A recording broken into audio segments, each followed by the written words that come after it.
Bonjour, je m'appelle Badr Amili, je suis architecte à Vunic GSE à Maya Space. J'ai rejoint Maya Space il y a un an, juste après sa création, et je travaillais auparavant dans une structure qui s'appelait Arineworks, qui était commune à Ariane Group et à l'Agence spatiale française, le CNES.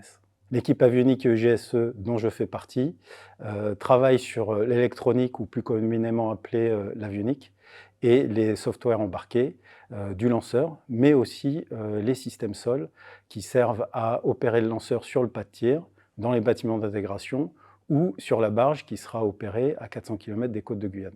L'équipe s'occupe aussi de développer ce qu'on appelle la plateforme Hardware in the Loop, qui sert à simuler les missions du lanceur avec des équipements réels. Elle développe aussi tous les outils de simulation conjointement avec l'équipe mission et GNC qui constituent ce qu'on appelle l'usine logicielle.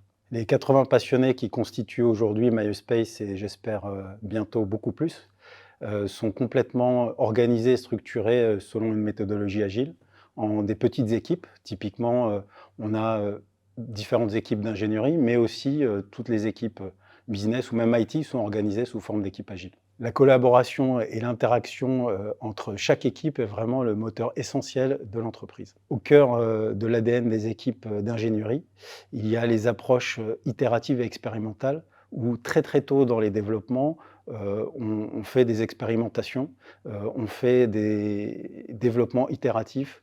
Par exemple, je prends au niveau de l'équipe dans laquelle je suis, Avionics GSE. Dès les premières semaines après la création de l'entreprise, nous avions déjà des premiers prototypes de calculateurs, de systèmes de mesure et de commandes.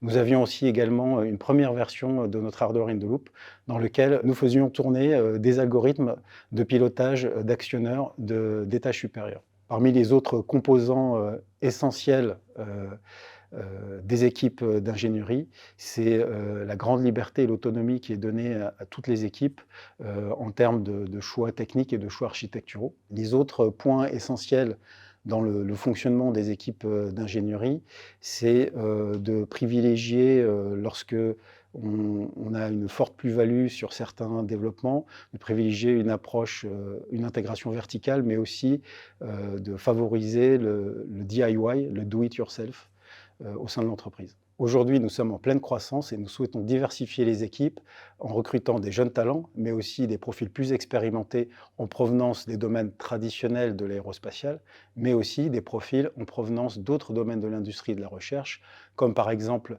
l'automotive, le gaming ou l'IoT. Nous cherchons des profils souhaitant relever le défi du développement d'un lanceur réutilisable, des profils qui ont une véritable volonté de mettre les mains dans le cambouis, tout en étant capables de contribuer à la stratégie de l'entreprise. L'aventure MySpace est un projet à échelle humaine totalement focalisé sur le développement, l'industrialisation et la commercialisation d'un lanceur réutilisable à horizon de fin 2025. L'empowerment des équipes et des individus est vraiment une des clés de voûte de l'entreprise. C'est une ambiance et une effervescence qui me rappellent les clubs de fusée expérimentale de ma jeunesse. À cette échelle, je n'ai jamais connu ça en 20 ans de carrière.